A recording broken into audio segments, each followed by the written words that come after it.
Hi everyone, welcome back to the channel. So I'm going to start doing a top 5 best guitar players of all time series. What I'm going to do is I'm going to make them quite short and I'm going to put them in groups of 5. There's a big crossover between guitar players and musical styles. So we've got rock players that play a lot of blues, blues players that play a lot of rock, rock players that are almost metal players.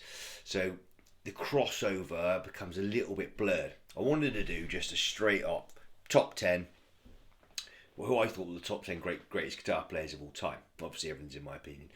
But the styles are so different of certain players that it makes it almost impossible to compare a Steve Vai with a BB King. One is great for a completely different reason than the other one is. You know, one's a technical genius, one's an innovative blues genius. And to compare the styles together, it's a kind of a moot point because it will just be personal preference. So what I'm going to do is I'm going to do a top 5 shredders, a top 5 metal, a top 5 hard rock, a top 5 rock, and a top 5 blues. And then after I've done those little segments, I'm going to roll out a top 10 of all time of who I think are the best. So that's going to involve everyone all mashed in together because I'm quite happy to sort of differentiate the bands and the players that I like. So, you know, you'll see Vai next to BB King, put it that way. So I'm going to start with my favourite genre, and it's not going to be a surprise to many people that know me who I'm going to pick as number 1. So we'll start with the top 5 hard rock guitarists of all time, in my opinion, of course. So, number 5, Eddie Van Halen. This guy was an absolute monster guitar player. He created a style that so many people followed and influenced so many people in the hard rock, metal and shredding genre. You can't count them. So many people tip their hat to him as an influence, and I have never heard anyone say he's a bad player or wasn't innovative or wasn't creative and didn't create some great music. Their 78, I think it's 78 or 80, their debut album is a guitar masterpiece. It really is a masterpiece, and that's not said very often by me, and I don't say it lightly, put it that way. Eddie Van Halen would be my number 5. Number 4, slightly lesser known guitarist. He's done some amazing work, but not a huge amount of work, which I was a little bit about putting him in there. But when I take a couple of the albums he's done as a guitar player in the hard rock genre, I've got to put him in there. He's probably not going to be in many people's top 5, top 10, maybe even their top 20 or top 50. But for number 4 for me, Vivian Campbell. The early stuff he did with Dio was exceptional. He is really kind of a guitarist guitar player. Some of the progressions he uses, and especially when Holy Diver was released, it sounded like, you know, your standard sort of metal, but it was completely different at the same time. It's very hard to explain. He's a very, very technically gifted guitar player, but also very, very imaginative, and that made those albums so great. He's a guitar player with Def Leppard, which, you know, he's not the main guitar player, and that's Phil Collins. But hey, if you're going to be, you know, in a band and you get asked to join Def Leppard, you're going to go. It's a pretty good gig. Did a short stint with Whitesnake as well. That didn't last out, but I think he would have been amazing. I'd love to have seen him play on some, you know, really good Whitesnake albums, because I think he would have been a perfect fit. Don't know why he didn't fit. He just didn't fit. Number 3, Steve Morse from Deep Purple, Dixie Dregs and Kansas. Steve Morse has been the only person I can say that when I saw live absolutely blew me away. I did not know what I was seeing. I think it was more to do with the age I was. It was the first time I'd seen Deep Purple, so my favourite band, you know, with this guitar player, you know, every sort of walking there thinking, well, I heard mutterings beforehand, like, oh, Steve Morse is there, it's not Blackmore, it's not this, it's not that, it's not going to be the same.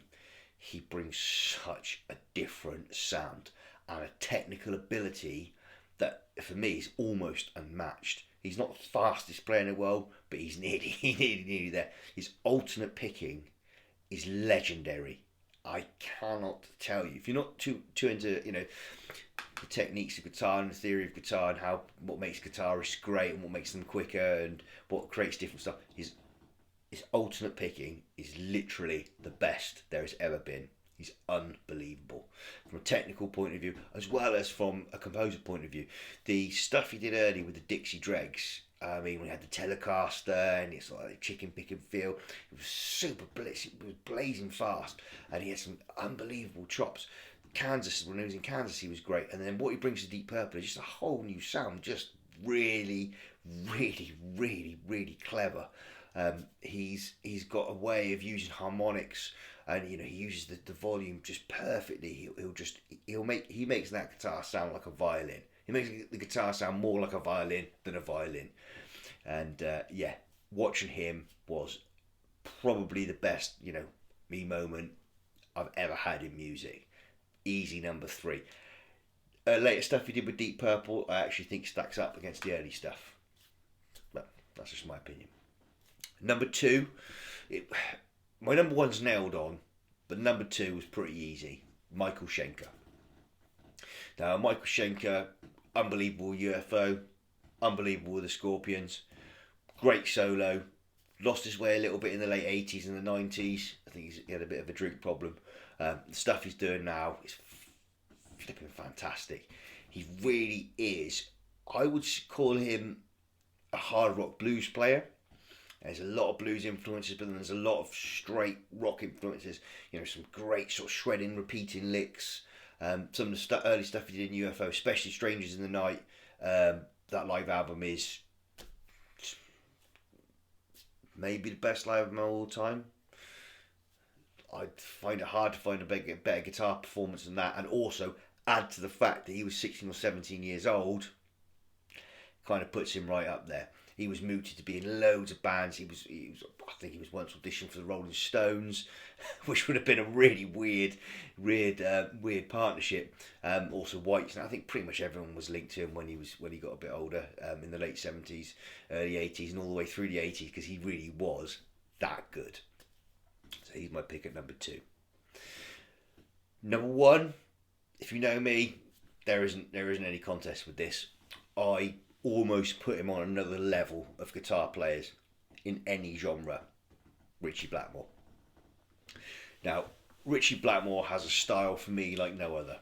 He created classical lines within his playing way before anyone else did.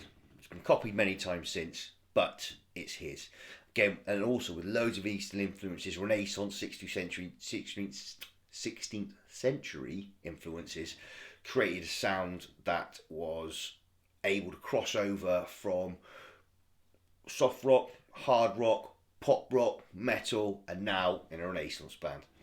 The guitar work on Kill the King, Stargazer, Burn, Speed King, Highway Star, they are legendary tracks, and they're legendary tracks for a reason. And for me, the most important thing, if you go back and you look at him, and you look at, I call them like the big 3, from the time, Jimmy Page, your Blackmore, and your Iommi. And what you'll see they're all great players, and they're all full of great riffs. But Blackmore had something else, and that was unbelievable technical ability.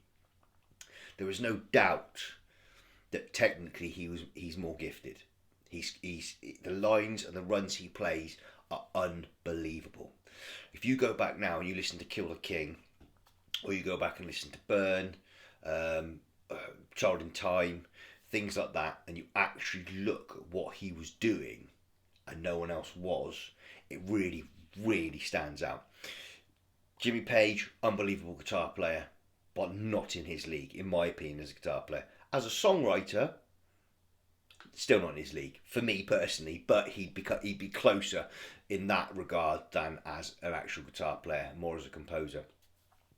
And same with Iommi. They're great players, don't get me wrong, they're unbelievable players. I could only dream of being a thousandth of good as any of them, you know. So I'm not saying that they're bad. I'm just saying that I think Blackmore is so good.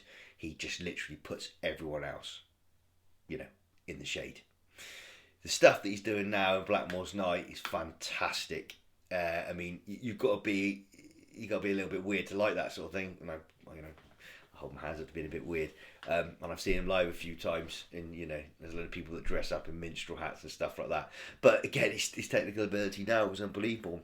And what a way to cross over from, you know, starting metal with Black Sabbath, and then going all the way through, having, you know, big hits with things like Since You've Been Gone, and then ending up in a Renaissance band playing in castles and stuff, and still having technical ability that people can only dream of. His licks and everything were just, they're legendary. And some of the speed he used on some of the early Purple stuff is really still now, is still, you know, stacks up against some players now that are just practicing scale after scale after scale after scale. He was quick. He put the practice in. There's no denying that. I know, you know, from a lot of stories, he's an arrogant guy. I unfortunately met him, and it really sullied his image for me in my head, especially as a young lad. He just literally took my piece. There was no one around. I was in Marlborough. He took my paper, signed it, looked at me, and just pretty much threw it at me and walked off, which kind of says something. I still hold him as the greatest guitar player of all time, even though he did that. I mean, I was a little bit, at the time, I was a bit like, I'm never going to listen to anything again he's done. But even with that knock, I still can't get away from it. It's that good. Most of the stuff I've got is Purple stuff, and Blackmore is just, for me, leagues ahead. But this is hard rock, the top 5. So just because I didn't mention one of the guitar players you like, or you think should be the top, doesn't necessarily mean that I don't class them as metal, or I don't class them as rock, or I don't class them as blues. It's just my opinion. Some people might call Van Halen a shredder or a metal guitarist. I don't. I call him a hard rock guitarist. That's why he's in this list. I class Blackmore as a hard rock guitarist, not a rock guitarist, or not a metal guitarist. But hey, you might look at it as something different. If any of those are in your top 5, have a little chat about it in the comment section below. Drop somebody in. If Blackmore's your favourite, I'd love to hear about it. I'd love to hear your favourite tracks by him as well. Same with Schenker. Same with Morse. How does Morse stack up to Blackmore for you? Does it switch around? Do you think, which one do you think is the best Deep Purple guitar player? You know, who knows? And also Vivian Campbell as well. So, thank you for watching. The next video, we'll either do the top 5 metal or top 5 shredders. We'll work our way through, then we'll get to who I think are the top 10 overall. Thank you for watching, and I'll see you on the next video.